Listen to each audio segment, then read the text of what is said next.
Hello and welcome to another AIC video, doing an update to the last two videos that I posted, trying to resolve some of the issues I was having.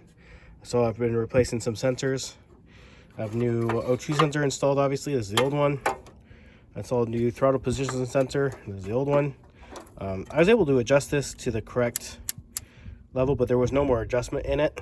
And the more I played with it, the less I kind of trusted that. I was just getting weird readings from the O2 sensor, so I went ahead and replaced that because these aren't very expensive. I think this was like 60 bucks for a Bosch. This was like $15. Same with the crankshaft position sensor. I want to say it was less than $20. This is the original one that I pulled out. The wire is obviously very crusty. There's some spots on it that are either being worn through or melted through. Also, the tip of it, I don't know if you can tell, it's kind of bulged on the one side and there's a crack in it. It's kind of hard to see through the camera, but it's there. I can see it with my eye.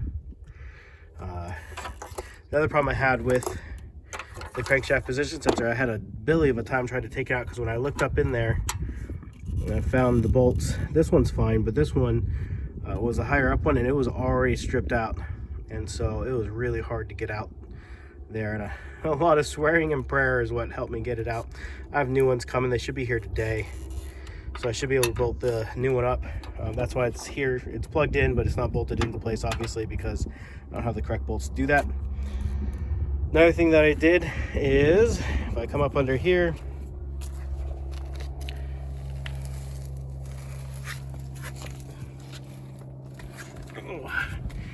go on the ground, is I went ahead and put in new U-joints. I keep calling this a CV. It's not a CV. That's just habit. It's a double cardan, I think is how you pronounce that. This was a kit. It came with the 3 U-bolts and this piece here that has a spring in it and a ball and a new socket as well. That's to kind of keep it centered.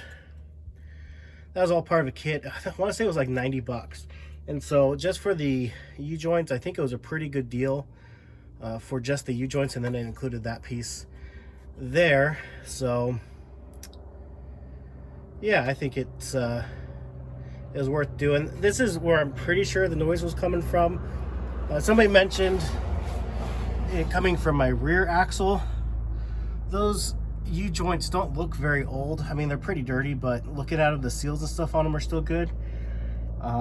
I do have a transfer case drop, and the angle looks okay on my axle, I think, or I should say on my drive shaft, excuse me.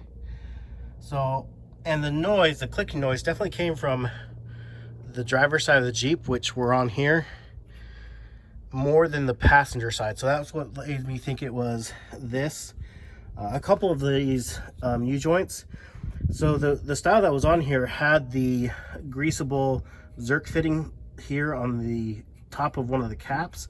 They were all broken off, and several of the caps were what I consider very dry. They had basically no grease in them, and just spinning them with my hand or whatever, they didn't make any click noise, but they definitely had kind of a crunchy feel to them, is how I describe it. So we'll see. Obviously I can't drive it until I get that new U-joint, or excuse me, that crankshaft position sensor installed. So I'm waiting on those bolts. But one thing I noticed when I was doing all this work, let me get back up again, is I might be chasing my tail a little bit for no reason. I had to take this airbox out to get down to, you can just barely see it under there, the top of the shock when I installed the lift kit, and I had to take this out completely. And when I did that and I put it back together, I somehow completely failed to screw this tight, and so this was just flopping around, and so that might be like my issue. So we'll see. I'll go ahead and finish replacing these, because even this, if this wasn't my problem, it definitely was going to be a problem soon. Same with the throttle position sensor. It was obviously kind of on its last legs. These are definitely probably factory original parts, or darn close to it. They're pretty old, pretty crusty. The O2 sensor is probably fine. I was probably just getting the weird readings because of that being not on there correctly. So we will see about that once the bolts for the crankshaft position sensor come in, and we can get that installed correctly. Get rid of these scary guys. Anyways, if you have thoughts, questions, comments, leave those down in the comment section down below. Definitely do my best to answer those.